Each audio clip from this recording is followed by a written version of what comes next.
Jeff is a longtime Portland resident. He's been a very successful business person, founder of Portland Pretzel, an organic bakery, first organic bakery in Portland. He's been active in a lot of areas that have been beneficial to the public, in areas ranging from children's development to library to helping businesses do better with the tax structure and things like that. The current county commissioner for Multnomah County. Jeff? Thank you, sir.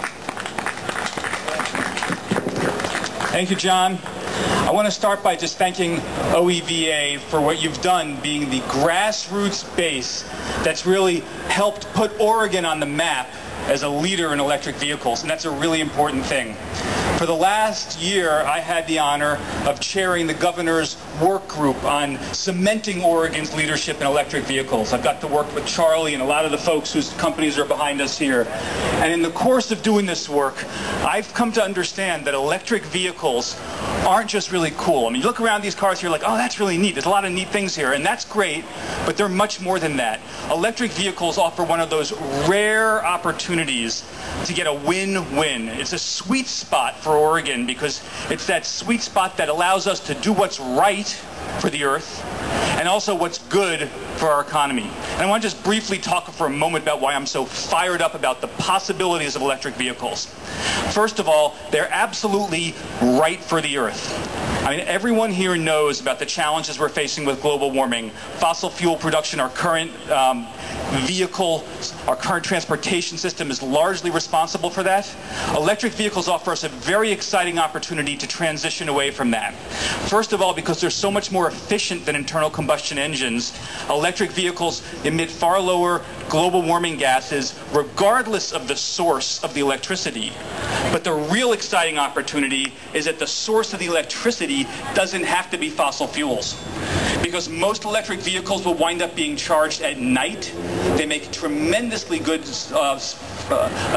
use of what we now have, which is a wind energy source that blows more at night than we have the ability to use it. So that is an opportunity to increase renewables. Then we have, you can see a couple examples here, solar power charging stations that can be used to charge up the electric vehicles during the day.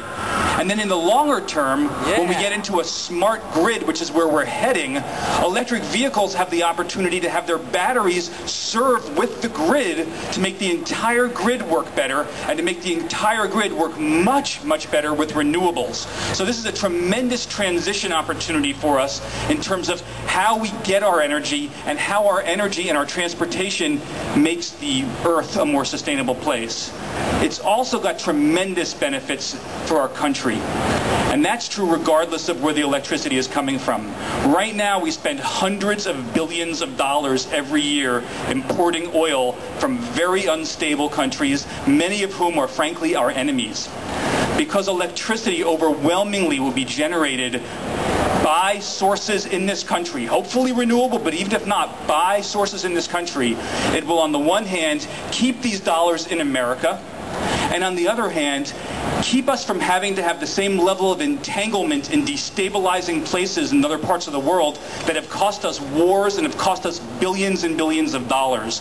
So it's it's really a national security imperative for this country to get our energy, our transportation energy, generated in America. And electric vehicles offer a unique opportunity to do that. And then finally, and not insignificantly, electric vehicles offer a tremendous opportunity for Oregon.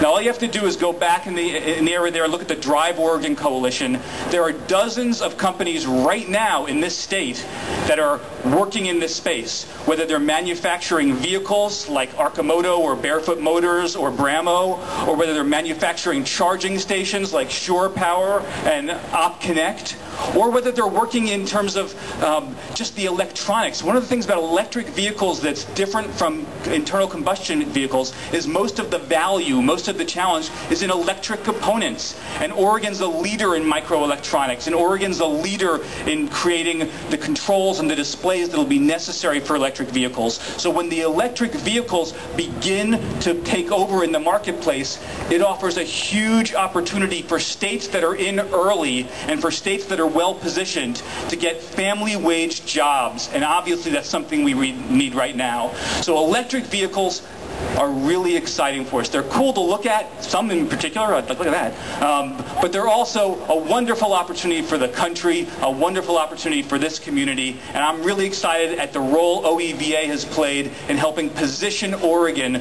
for leadership. Thank you all for coming out today. Yay!